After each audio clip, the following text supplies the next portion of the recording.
নমস্কার, কেমন আছেন সবাই? আশা করি সকলে খুব ভালো আছেন। আজ আমি এখানে বানাবো গাজরের হালুয়া দিয়ে পাটিসাপটা। তাই আমি এখানে নিয়ে নিয়েছি 1 কেজি সিদ্ধ চাল আর 200 গ্রাম বিউলির ডাল। ওভারনাইট ভিজিয়ে রেখে ভালো করে বেটে নিয়েছি। এরপর আমি এতে দিলাম লিকুইড দুধ আর দিলাম একটু ছোলা গুড়, যাতে খেতে টেস্টটা খুব ভালো হয় আর একটু মিষ্টি মিষ্টি যাতে লাগে। তো ভালো করে বেটে ব্যাটারটা তৈরি করে নিয়ে আমি কি করলাম, এবার তাওয়াটা বসিয়েছি। তাওয়া গরম হলে আমি ব্যাটারটা দিয়ে দেবো। দিয়ে এটাকে এরকমভাবে হাতার পিছনে করে ভালোভাবে ঘুরিয়ে নেবো। আমার এটা দিয়েই সুবিধা হয়।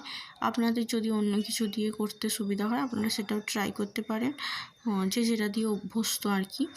আর এটা আমি গাজরের হালুয়া দিয়ে করছি। তো গাজরের হালুয়ার রেসিপিটা আমার আগে থেকেই রেডি করা ছিল। যদি আপনারা কেউ দেখতে চান তো আমাকে জানাবেন, আমি সেটা দেখিয়ে দেবো। তো এবার গাজরের হালুয়াটাকে আমি এর মধ্যে দিলাম।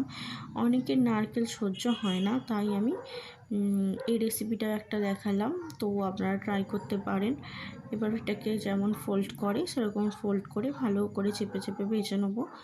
ভেজে নেবার পর মানে চাপার ফলে যেহেতু কাঁচা ভাবটা একদমই চলে যাবে যেটুকু থাকবে। তো এই রকম টিপে টিপে আপনারাও ভেজে নেবেন। তারপরে এটা হয়ে গেলে আমি আবার আরেকটা সেম প্রসেসে আমি করে দেখাচ্ছি। দেখুন,